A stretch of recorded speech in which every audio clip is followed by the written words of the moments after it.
Hey guys! So this video is gonna focus on the 3 main lessons that I have learned from a 14-day TV and social media fast. Listen, I'm not against social media, okay? However, I believe that when social media, or any technology really, becomes a source of identity, or it gets in the way of work that needs to be done, that is important, then we have a problem. So why did I decide to do this? Well, my wife, Rachel, and I, we decided that we wanted to do differently in 2017. We wanted to experience more, do more. Big deal, right? How many people start the new year with New Year resolutions and halfway through January, they are done. But we knew that. So we thought, if we are serious about this, then we have to cut out distractions that are actually consuming us. For her, this was Netflix.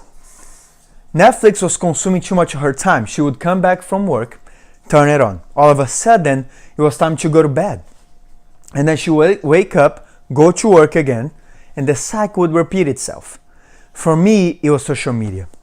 Social media was consuming me, and I wasn't even noticing. It was crazy. Sometimes I would be trying to do some important work to me, like writing, for example. But then I would hit that resistance point, that point when new ideas are not coming in.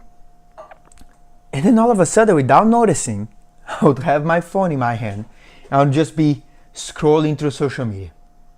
Just mindlessly, wasting my time. So with those 2 distractions as targets, we decided that we wanted to focus on faith. And listen, I'm not a preacher, okay? However, my wife and I, we both believe in God, in Jesus. So we thought that a valuable use of our time would be in faith instead of just giving it away to distractions. But here's the deal. I'm not here vouching for you to do the same fast that I've done. The goal here is this: to share how amazing it is to take control of distractions instead of letting distractions control you. So let's go for the first lesson from this 14-day fast of social media and TV. The first one is being authentically present. It was an amazing experience. Rachel and I, we started to give undivided attention to each other, truly authentically listening to each other, looking at each other's eyes. And then as a result, of course, we started connecting so much more than we expected. We probably connected in these last 2 weeks more than we did in the 2 months before that. And not because we were in a crisis or anything. We were good. We were okay. But that is how relationships are meant to be. You give the most that you have in the present moment. Just think of this. Think about that friend of yours that is annoying. Think about that friend, how annoying it is. You call your friend to go to dinner with you or to a movie, and your friend keeps being on her or his phone. It's just basically, they're basically saying, yeah, well, it's not really interesting to be here, right? Right? But how many of your relationships are suffering from that? Second one, boredom. Feeling bored. And I know it sounds terrible. However, when do we really feel bored nowadays? We never do it. When we feel the slightest chance to feel bored, there we are again. TV, social media, internet, whatever. But feeling bored is important because then we can think how we can better use our time and then be intentional about it. Jimmy Butler did exactly that. The player from Chicago Bulls, he cut distractions out of his life. He cut TV, internet from his home. So he would feel bored at home and go back to the gym. No wonder that man was breaking all sorts of records, right?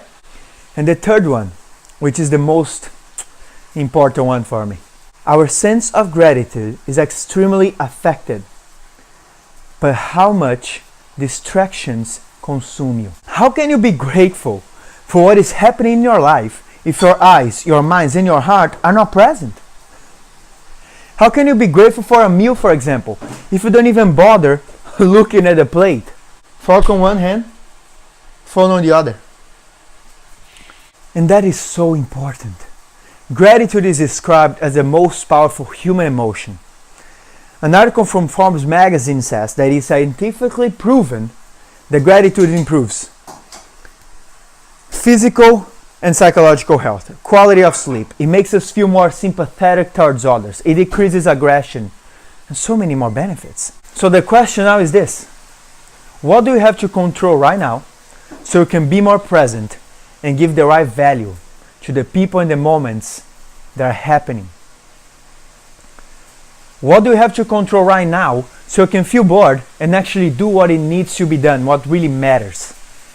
And what you have to control now so you can feel grateful for what you have. There it is, guys, the 3 main lessons that I have learned from these 14 days with no TV and no social media.